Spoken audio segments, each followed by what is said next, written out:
Olá, doutores e doutoras. Meu nome é Edson Alexandre. Vamos falar hoje sobre a Lei 13.964, especificamente sobre as mudanças trazidas por ela no artigo 28 do Código de Processo Penal. Então, a gente vai falar especificamente hoje sobre o acordo de não persecução penal, ok? Que está no artigo 28A, trazido por essa mencionada lei que eu acabei de falar agora. Bem, primeiro vamos falar um pouquinho sobre a dinâmica, da persecução penal. Como é que se inicia, em tese, a persecução penal?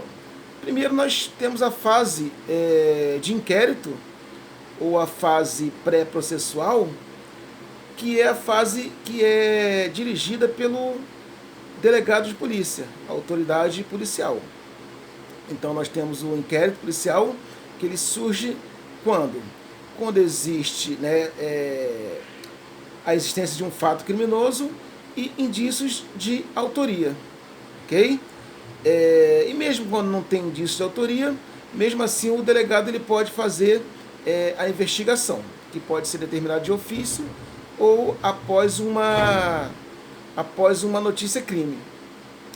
Bem, então como é que funciona? Então existe a fase de inquérito policial, onde o delegado vai investigar, e dentro dessa fase sempre foi defendido que não existia ou não existe a ampla defesa e o contraditório. Só que com a nossa lei nova aí, essas mudanças, a lei 13.964 de 2019 trouxe algumas mudanças, embora estejam suspensas algumas pelo ministro Fux, do Supremo Tribunal Federal. Uma das mudanças é a figura do juiz das garantias, ok? Quem seria o juiz das garantias? O juiz das garantias é um juiz que ele está atuando, que ele atua, ou que vai atuar, na fase pré-processual, na fase de inquérito policial, ok? Então, qualquer questão suscitada no inquérito policial, o juiz das garantias é que vai dirimir essas questões, ok? Por exemplo, a audiência de custódia, ela seria feita por esse juiz das garantias. Então, uma vez terminado a fase do inquérito policial, a fase pré-processual, após o recebimento da denúncia, o juiz da instrução é que vai dar andamento do processo. Então, uma vez aceita a denúncia, saiu da fase pré-processual para a fase processual, que é a fase da instrução. Chegou nesse marco aqui, o juiz das garantias ele sai de cena, ok? E o inquérito policial ele vai ser guardado, acomodado no cartório do juiz das garantias, vai ter um cartório próprio para isso, e esse processo, esse inquérito policial, ele não vai mais ser apensado aos autos do processo após a denúncia, como acontece atualmente. Okay? Atualmente, nós temos o inquérito policial todo, até o oferecimento da denúncia. Uma vez recebida a denúncia, esse inquérito policial ele é apensado, ele acaba virando parte do próprio processo criminal que será instaurado, ok? Bem, só que essa parte da reforma trazida pela Lei 13.964, ela está suspensa pelo Ministério Público, ou melhor, pelo ministro Fux. Bem, por que eu estou colocando essa questão, essa questão do juiz das garantias? Porque o artigo 28 do Código de Processo Penal, ele traz o chamado acordo de não persecução penal, que seria um acordo que o Ministério Público vai fazer com o indiciado antes de se instaurar, antes de oferecer a denúncia. tá? E quem em tese iria avaliar esse acordo, homologar, seria o juiz das garantias, se esse estivesse, né, válido. Né? Só que essa figura do juiz das garantias, ele está suspenso. Então quem vai homologar ou não esse acordo de não persecução penal ainda é o mesmo juiz que vai fazer a audiência de custódia, o mesmo juiz que vai avaliar os pedidos de relaxamento de prisão, de revogação de prisão, todos os incidentes ocorridos no inquérito policial. Esse mesmo juiz que vai julgar esse incidente, essas questões, vai ser o mesmo que vai dar prosseguimento ao inquérito, ao processo penal, até a sentença final de primeiro grau. Bem, então, quando a gente fala de acordo de não persecução penal, se nós pensarmos num cenário em que existe o juiz das garantias, né, volto a dizer, está suspenso, beleza, por quê? Esse juiz das garantias, ele só vai ter contato com as provas, né, pré-processuais, que de fato não seriam nem provas, seriam indícios, né, que a prova ela tem que ser submetida ao contraditório, ampla defesa e tal, mas esse juiz das garantias ele vai ter esse acesso. Uma vez acabada essa fase, né, o inquérito policial vai para o cartório e abre-se um outro processo após a denúncia. Aliás, um processo literalmente dito, né, literalmente conhecido. Então, o que ocorre? Então, esse juiz que receberia o processo lá, né, que receberia a denúncia e desse andamento ao processo, esse juiz não teria contato com as provas do inquérito policial. E aí o acordo de não persecução penal nesse cenário seria maravilhoso. Seria, claro, com seus problemas, mas seria bem menos desvantajoso para o réu. Agora vamos para o cenário atual. Hoje em dia ainda existe o apensamento do inquérito policial ao processo criminal, ok? Após a denúncia, o juiz, uma vez aceitando a denúncia, o inquérito policial junta-se como prova ao processo criminal e segue até o final. Então, vamos voltar à questão do artigo 28A, considerando essa questão da não existência ainda do juiz das garantias. Tá?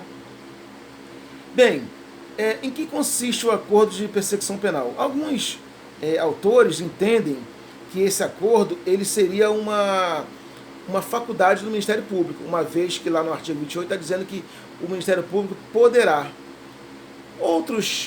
Outra corrente, outros pensadores, entendem que seria um direito subjetivo do réu obter esse acordo de não persecução penal, uma vez que o artigo 28A ele estabelece os requisitos para tal, como, por exemplo, alguns requisitos.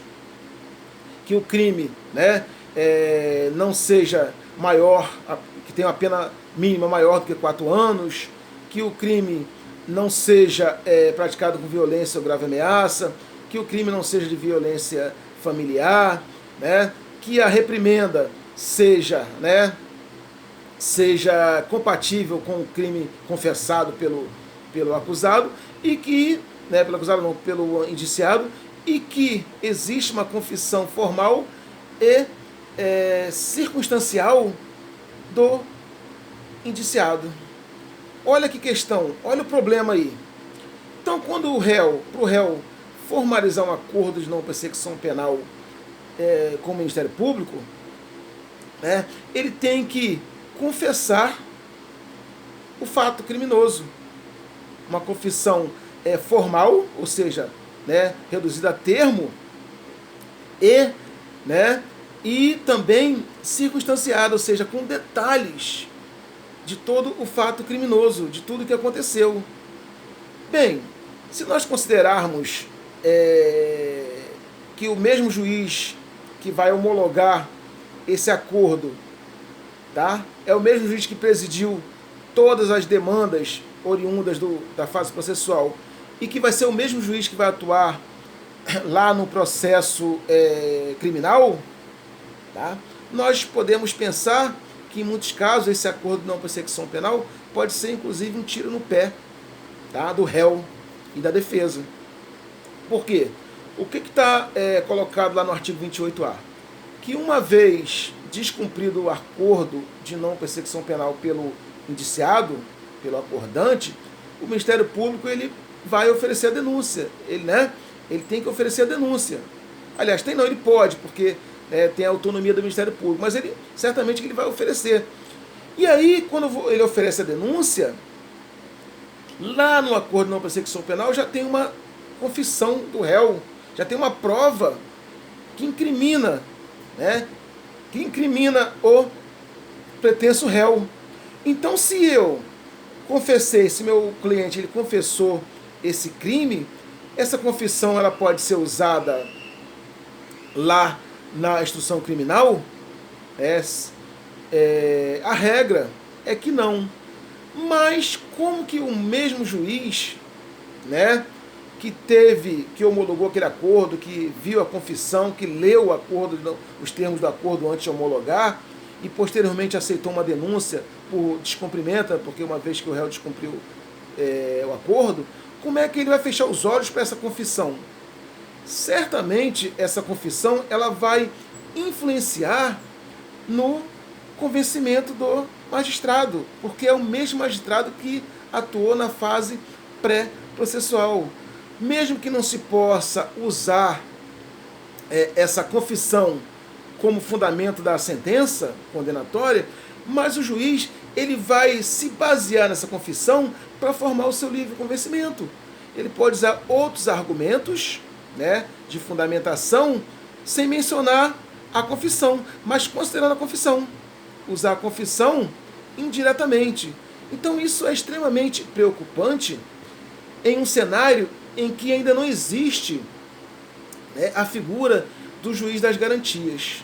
Esse acordo de não persecução penal ele teria menos malefícios para o réu, ou para o acordante, ou para o indiciado, se existisse a figura do juiz das garantias.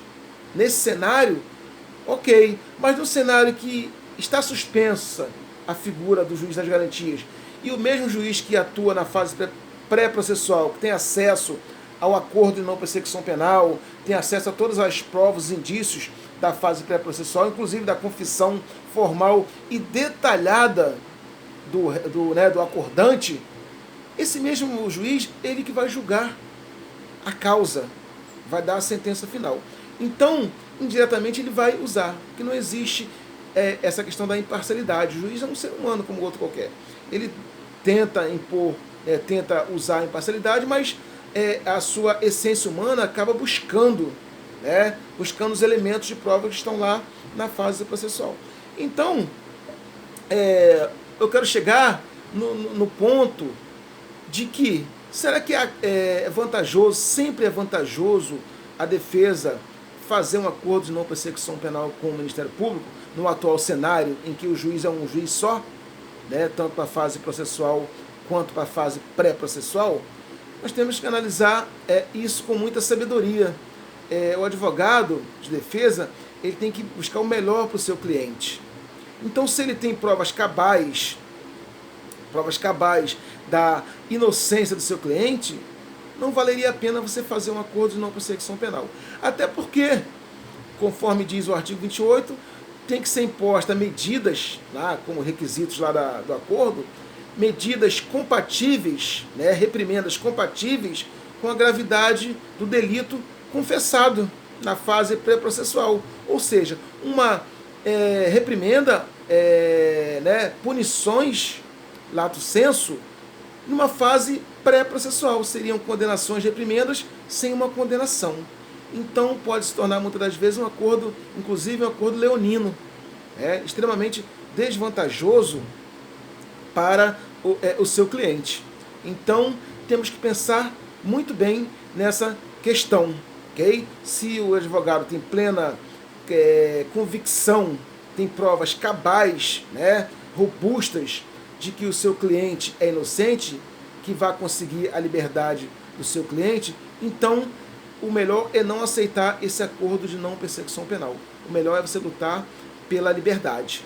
Embora o acordo de não persecução penal, ele não gere reincidência, né?